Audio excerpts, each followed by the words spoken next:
আসসালামু আলাইকুম রহমতুল্লাহি ওয়া বারাকাতুহু।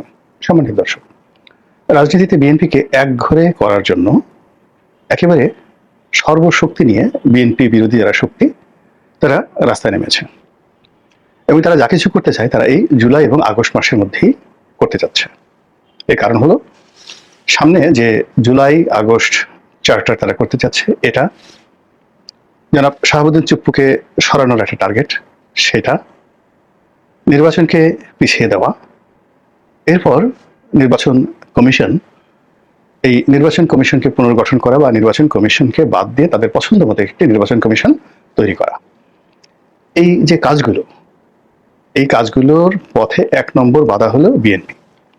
তো কাজে সেই বিএনপিকে যদি ছলে বলে কৌশলে একেবারে ফিনিশ করে দেওয়া যায় এবং চারিদিক থেকে যদি কেবল বিএনপির বিরুদ্ধে সি সি সি সি এরকম একটা শব্দ আসে এবং মানুষের মনের যে ঘৃণা, ক্রোধ, এগুলো যদি বিএনপিকে উপলক্ষ করে তৈরি করা যায় তাহলে এই সকল ষোলকলাগুলো মুহূর্তের মধ্যে পূর্ণ হয়ে যায়। এবং গত 11 মাস ধরে অত্যন্ত ম্যাটিকুলাসলি আমি বলে আসছি একাধিকবার, কিন্তু কেউ রা করেননি। ম্যাটিকুলাসলি বিএনপির বিরুদ্ধে যে কাজগুলো করছে সেগুলো এখন একেবারে বটবৃক্ষ হয়ে আমাদের সামনে এসেছে। আমি আমার ক্ষুদ্র যে বুদ্ধি, আমি সেই 2024 সনের সেপ্টেম্বর মাসে বলেছিলাম যে আবার -2 থিওরি আসছে। ওই সেপ্টেম্বর মাসে বলেছিলাম যে -2 থিওরির সাথে সাথে 2-11 মানে 2-11, 1-11 মতো আরেকটা করে নতুন 1-11 পদধ্বনি শোনা যাচ্ছে। দেখুন, এতকাল পরে আবার এখন সবাই বলছে আমাদের আরেকটা বিপ্লব করতে হবে, দ্বিতীয় বিপ্লব করতে হবে এবং বিএনপিকে নিষিদ্ধ করার জন্য রাজপথে নামার ঘোষণা দিয়েছে বেশ কয়েকটি সংগঠন। এই অবস্থা হয়ে গেছে। আমার মতো ক্ষুদ্র বুদ্ধি, আমার তো এত বুদ্ধি নাই, আমার মতো ক্ষুদ্র বুদ্ধির একজন মানুষ যদি আজ থেকে 11 মাস আগে আজকের এই পরিস্থিতির যে আলামত এটি টের পেয়ে থাকে এবং সেই অনুযায়ী আমি বলেছিলাম যে এই কাজগুলো যদি করে সবার জন্য ভালো হবে। এখন যে একটা পরিস্থিতি তৈরি হয়েছে, এতে করে বিএনপির ক্ষতি হবে, যারা বিএনপির ক্ষতি করবে তাদেরও ক্ষতি হবে, তাদের যে লাভ হবে একেবারেই না।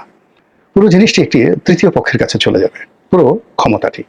এবং প্রায় সবাই মোরাললেস, আওয়ামী লীগ, বিএনপি থেকে শুরু করে সবাই, জামাত থেকে শুরু করে সবাই ক্ষতিগ্রস্ত হবে এই নতুন যে একটা পরিবেশ তৈরি হয়েছে।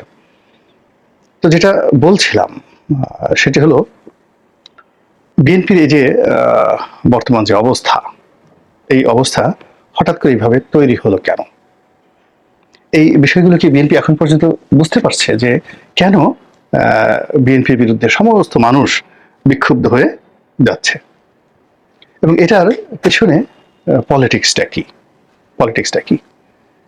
আমি ঠিক ওই যে 11 মাস আগে বললাম যে আমার মাথায় ঢুকে না যে সারা বাংলাদেশে আর্মি ডিপ্লয় করা আছে, আর্মি ডিপ্লয় করা আছে, তাদের ম্যাজিস্ট্রেসি ক্ষমতা দেওয়া আছে, কিন্তু চোখের সামনে চাঁদাবাজি হচ্ছে এবং বিএনপির নাম ভাঙিয়ে চাঁদাবাজি করা হচ্ছে, কেউ কিছু বলছে না। আচ্ছা, 2 নম্বর হলো যে থানাতে বিএনপি যারা লোকজন যাচ্ছে, 400, 500, 1000, 1500 লোককে আসামি করে মামলা করতে যাচ্ছে আর থানা ঢালাওভাবে সেই মামলা নিয়ে নিচ্ছে।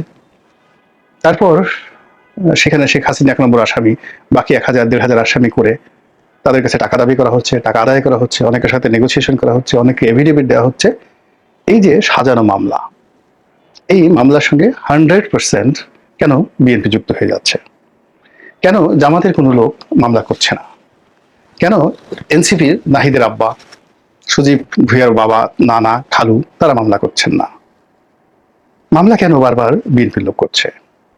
কিংবা ধরুন যে মবগুলো ঢাকা শহরে হচ্ছে, কিন্তু গ্রামে যে মবগুলো হচ্ছে, আওয়ামী লীগের নেতাদের বাড়ি লুট, খামার লুট, সবকিছু তারা কারা করছে? বিএনপির লোকজন করছে এবং সেখানে বিএনপির বদনাম চলে আসছে এবং এই কাজটি ওই এলাকার ওসি বা যিনি সেনাবাহিনীর কর্মকর্তা, জাস্ট ম্যাটার অফ 1 মিনিট তাদেরকে দমন করা। কিন্তু এই কাজগুলো করতে দিয়ে আজকে বিএনপিকে যে দুর্নাম এবং বদনামের ভাগিদার করা হলো এবং একটা বড় রাজনৈতিক দলের সকল রাজনৈতিক সম্ভাবনাকে শেষ করে দেওয়া হলো, এটা কারা করলো?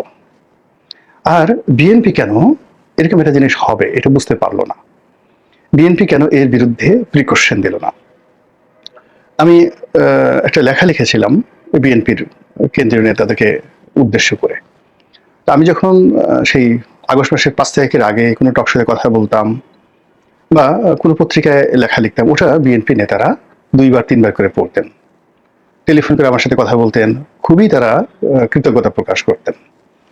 কিন্তু আগস্ট মাসের 5 তারিখের পরে তাদের অনেকের অবস্থা এমন হয়ে গেছে যে তারা যেহেতু ক্ষমতা চলে আসছে, ফলে তাদের কোনো কিছু পড়তে হবে না, জানতে হবে না, কোনো কিছু ভাবতে হবে না, ক্ষমতা তাদের একেবারে শতভাগ নিশ্চিত। আমি সেই যে নিবন্ধ নয়া দিগন্তে লিখেছিলাম বিএনপিকে উদ্দেশ্য করে সেপ্টেম্বর মাসে 2024 সালে, যে বিএনপির উচিত ইমিডিয়েটলি, বিএনপির সমস্ত যন্ত্রণার মূল হলো তার কমিটি।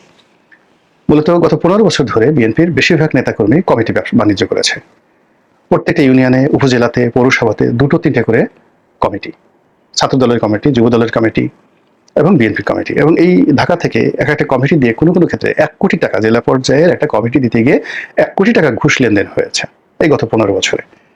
এবং এই কমিটিগুলো করা হয়েছে যে এরকম যে একটা বিপ্লব হবে ভবিষ্যতে, যাকে মানে যারা ক্ষমতায় আসবে, আসার পরে বিএনপি ক্ষমতা ঢোকার আগেই তারা এই কমিটি যে 1 কোটি টাকা খরচ করে কমিটির পদ পদবি পেয়েছে, ওই টাকাটা তারা তুলে নিয়ে আসবে। এবং ঠিক সেম ঘটনাটা তারা ঘটিয়েছে একেবারে সেপ্টেম্বর মাসের মধ্যে।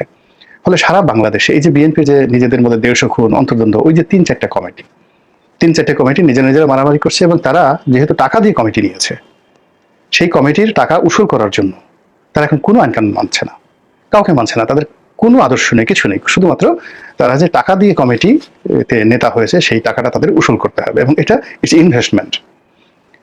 তো যা হোক, আমি পরামর্শ দিয়েছিলাম যে সমস্ত কমিটিগুলো ভেঙে দেওয়ার জন্য, অ্যাবসলিউটলি অল কমিটি। 2 নম্বর হলো নির্বাচন না হওয়া পর্যন্ত প্রত্যেকটি এলাকাতে,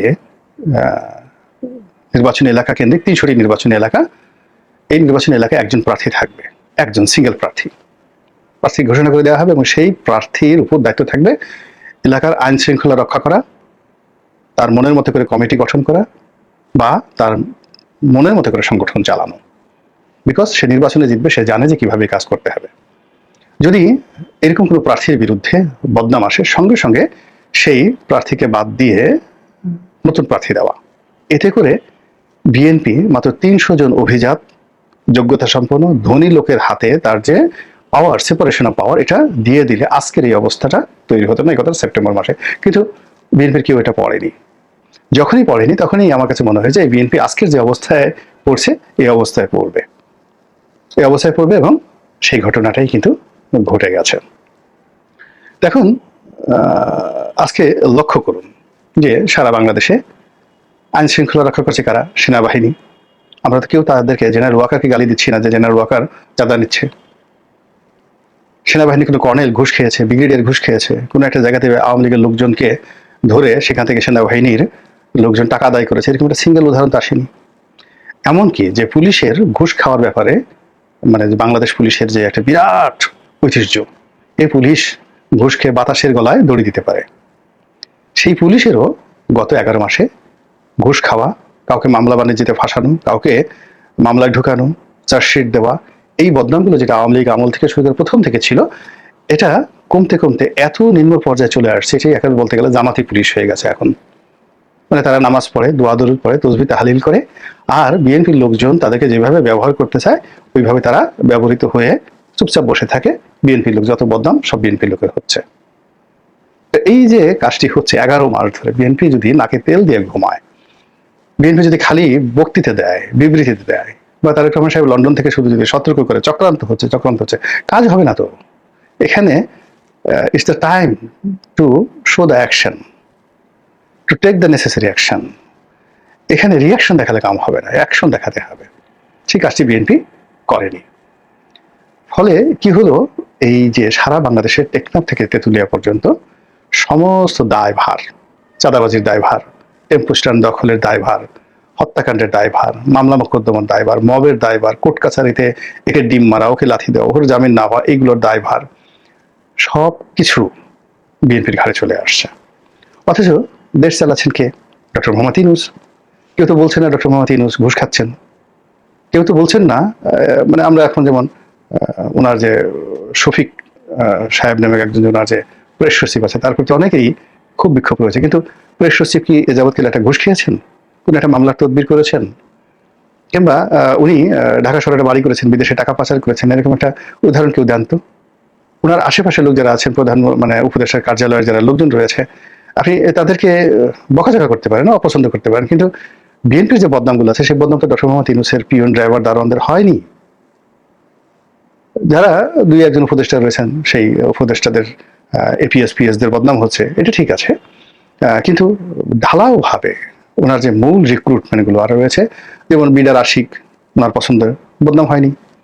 লুৎফি সিদ্দিকী উনি দিচ্ছেন, বদনাম হয়নি। খলিলুর রহমান উনি উপদেষ্টা হিসেবে নিয়োগ দিয়েছেন, খলিলুর রহমান ঘুষ খেয়েছে বলেন তো এখন পর্যন্ত? কোনো বদনাম হয়েছে যে যে নিরাপত্তা উপদেষ্টা খলিলুর রহমান ঘুষ খেয়েছেন? এখন পর্যন্ত হয়নি। তারপরে উনি অন্যান্য যাদেরকে নিয়োগ দিয়েছেন, ওনার যেটা একান্ত ব্যক্তিগত পছন্দের মানুষ, তারা তো তাদের বিরুদ্ধে তো এখন পর্যন্ত ঘুষ দুর্নীতির অভিযোগ আসেনি। কিংবা উনি ওই যে নিয়োগ দিয়েছেন ফয়জুল করিম না কবির, ফয়জুল কবির সাহেব, যোগাযোগ উপদেষ্টা, সবচেয়ে দুষ্ট মন্ত্রণালয়, সবচেয়ে বড় মন্ত্রণালয়, সবচেয়ে দুষ্ট মন্ত্রণালয়, সেটা হলো জ্বালানি, যেখানে নসরুল আহমেদ বিপু ছিল আর ওয়াদুল কাদের ছিল, দুর্নীতির স্বর্গরাজ্য। তো সেখানে একজন বয়স্ক মানুষ, 80 বছরের বয়স্ক মানুষ সাবেক সচিবকে দিয়েছেন। ইবলিসে তো বলতে পারবে না যে এই লোক একটা ঘুষ খেয়েছেন। কিংবা মহিলা মন্ত্রণালয় চালাচ্ছেন ফরিদা বেগম, আমাদের ফরহাদ মাজার সাহেবের স্ত্রী, বলে তো ঘুষ খেয়েছেন। শারমিন মোর্শেদ, ওনার পছন্দের মানুষ, ঘুষ খেয়েছেন এখন পর্যন্ত। কোথাও গিয়ে কাপ চা খেয়েছেন, শারমিন মোর্শেদ সম্পর্কে কেউ কিছু বলতে পারবেন? বলতে পারবেন না, কেউ বলতে পারবেন না। বা আলিমা মজুমদার সাহেব, অনেকগুলো উনি সংস্থাপন দেখছেন, অনেকগুলো মন্ত্রণালয়, খুবই সেন্সিটিভ। খাদ্য মন্ত্রণালয় বোধহয় ওনার, তা ভূমি মন্ত্রণালয় বোধহয় ওনার, খুবই সেন্সিটিভ মন্ত্রণালয়গুলো। আলিমা মজুমদার ঘুষ খেয়েছেন, কেউ বলতে পারবেন? কেউ বলতে পারবেন না। এখন যারা দেশ চালাচ্ছেন, মন্ত্রণালয় চালাচ্ছেন, তাদের বিরুদ্ধে কোনো দুর্নাম হচ্ছে না, বদনাম হচ্ছে না, ঘুষ খাচ্ছেন না, কেন বিএনপির বিরুদ্ধে এই জিনিসগুলো হচ্ছে? It means there is a politics, and deep politics, underhand politics, overseas politics, money politics, তারপরে সেক্স পলিটিক্স, সবগুলো পলিটিক্স এখন এখানে ঘেরাও করে ফেলেছে বিএনপিকে। তো বিএনপি তো অনেক প্রাজ্ঞ অভিজ্ঞ নেতা রয়েছেন, দেশ চালানোর অভিজ্ঞতা তাদের রয়েছে। তো তারা এই জিনিসগুলো যদি সেপ্টেম্বর মাসে 2024 সালের, অক্টোবর মাসে 2024 সালের তারা যদি সতর্ক হতেন এবং সেইভাবে যদি সবকিছু করতেন, তাহলে আজকের যে দুর্ভোগ এবং দুর্দশা, ঢাকা রাস্তায় যেভাবে তারেক রহমান সাহেবকে নিয়ে কথা হচ্ছে, বিএনপিকে নিয়ে যেভাবে কথা হচ্ছে, বিএনপির শীর্ষ নেতৃত্ব নিয়ে যে ধরনের নেতিবাচক কথাবার্তা হচ্ছে, এটা এমন একটা জায়গাতে চলে গেছে, পয়েন্ট অফ নো রিটার্ন। এখান থেকে ফিরে আসার কোনো সুযোগ নেই। পরিস্থিতি এমন একটা জায়গাতে হয়ে গেছে, রোগ এমন হয়ে গেছে, এই রোগের দুর্ভোগ এবং দুর্দশা পোহাতেই হবে।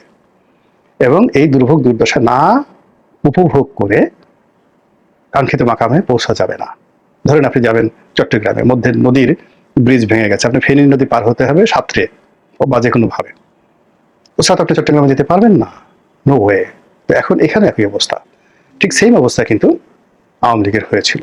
মানে আওয়ামী লীগ যে অপকর্মগুলো করেছিল এবং আওয়ামী লীগ যে দেশে এবং বিদেশি চক্রান্তের মধ্যে পড়েছিল, আজকের যে পরিণতি, এই পরিণতি ছাড়া আওয়ামী লীগের কোনো রিটার্ন করার কোনো ওয়ে ছিল না। এই পরিণতি ভোগ তাদেরকে করে ভবিষ্যতে যদি তাদের পুনর্বাসন হয় সেটা ভিন্ন একটা বিষয়, কিন্তু এরকম 11 মাসে এমন কিছু পরিবেশ পরিস্থিতি তৈরি হয়ে গেছে বিএনপির জন্য, যেটার পরিণতি বিএনপিকে ভোগ করে তারপরে তাদেরকে নেক্সট কোর্স অফ অ্যাকশনে যেতে হবে।